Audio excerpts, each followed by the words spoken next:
Hi అండి, నా పేరు సుజాత. మనతో ప్రాపర్టీ అడ్వైజర్ ఫణి సాయి కృష్ణ గారు ఉన్నారండి. మనం రిజిస్ట్రేషన్ గురించి కొన్ని డౌట్స్ ఆయన అడిగి తెలుసుకుందామండి. నమస్కారం సార్. నమస్కారం అండి. సార్, మనకి జనరల్గా రిజిస్ట్రేషన్స్ అనేవి ఎక్కడ జరుగుతాయి సార్?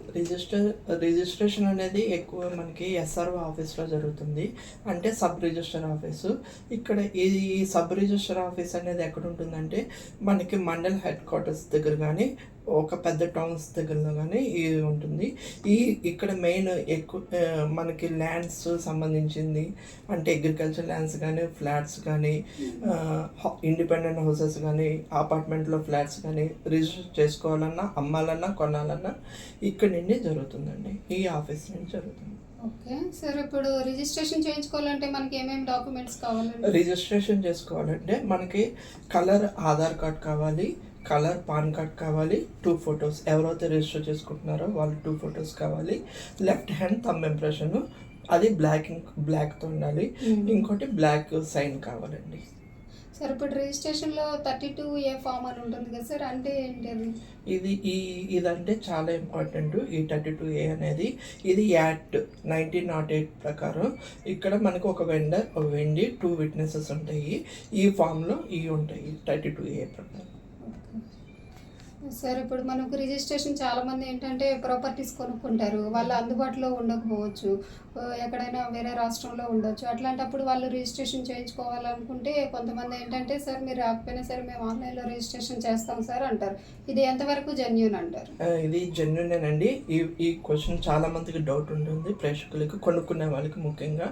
ఎందుకంటే నేను ఇక్కడ హైదరాబాద్లో కానీ, విజయవాడలో కానీ, విశాఖపట్నంలో కానీ కొనుక్కుందాం అంటారు, కానీ నేను అవుట్ స్టేట్స్లో ఉన్నాను అంటారు. అందుకని వాళ్ళకి 32A ఇందాక చెప్పినట్టు 32A ఫామ్ ప్రకారం మీ తరపున ఒకరిని పంపించి నేను ఇందాక చెప్పినట్టు లెఫ్ట్ హ్యాండ్ థంబ్ ఇంప్రెషన్ ఇవన్నీ ఇచ్చి చేయించుకుంటే మీ తరపున ఒకళ్ళు వెళ్ళి చేసుకోవచ్చు. కానీ అమ్మే వాళ్ళు మాత్రం పక్కా రావాలి, కొనే వాళ్ళ తరపున మీ తరపున ఒకళ్ళు వెళ్ళి చేయవచ్చు. సార్, ఇప్పుడు మనకి రిజిస్ట్రేషన్ అంతా కంప్లీట్ అయిపోయిన తర్వాత డాక్యుమెంట్స్ మీద ఒక నెంబరు, ఇయర్ వేసి ఇస్తారు కదా సార్, అది ఎందుకోసం ఇస్తారు సార్?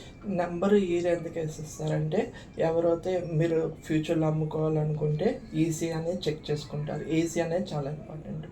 సో ఇది ఏ ఇయర్లో అయింది, డాక్యుమెంట్ నెంబర్ ఏంటి, ప్లస్ అక్కడ ఏ సబ్ రిజిస్టర్ ఆఫీస్లో అయిందో ఇదంతా మనకి సేల్ డీడ్ మీద వేసిస్తారండి.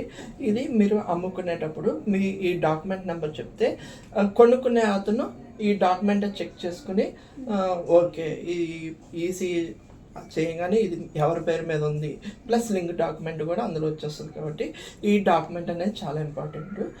మీరు ఈ డాక్యుమెంట్ ఇంపార్టెంట్ కాబట్టి ఇది జాగ్రత్తగా సేవ్ చేసుకుంటే మంచిది.